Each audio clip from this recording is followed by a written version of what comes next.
tea, coffee, and snacks na 39ers. Ayan, nakaramihan daw ng kanilang mga pagkain ay nagkakahalaga na 39. So, tignan nyo nga naman, 39ers, fruity, mga ganyan. And then, tignan natin, papasokin natin sa loob.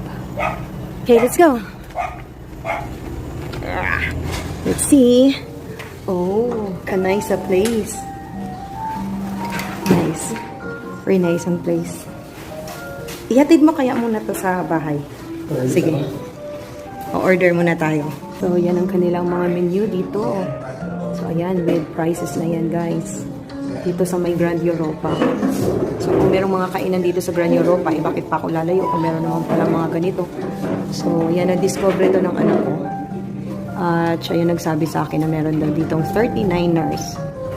And, tignan nyo naman, oh, ang place. Ganda. Meron din doon, ate? Meron din doon. Si ano to? Ah, okay. Sige, order ka na. Ayan.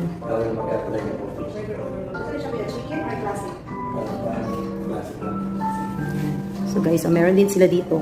Ano? Ito pala yung kanilang CR. Ang ganda naman. O, di ba? O, very saucy ang dating ng kanilang CR. So, ayun yung anak ko.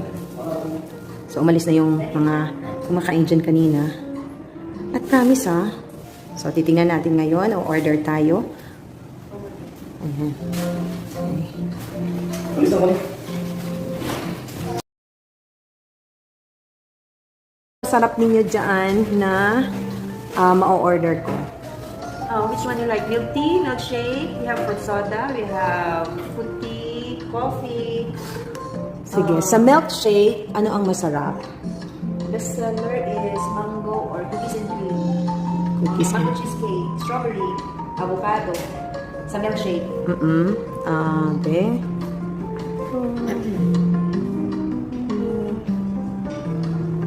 Pero ano ang pinaka ano? Meron kayong hot coffee? Yes. Ay, meron din pala sila dito ng dalgona. Ano yung dalgona?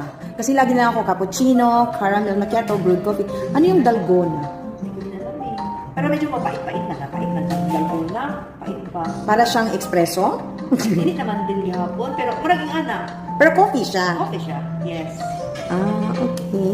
So, meron din pala sila Compared sa dito. caramel and cappuccino. Okay. We have Sige. liquor drinks also. At dahil favorite ko naman ang caramel macchiato, so subukan ko yung caramel macchiato nila. Sige, caramel macchiato. Iced. Ah, Iced caramel macchiato. hot.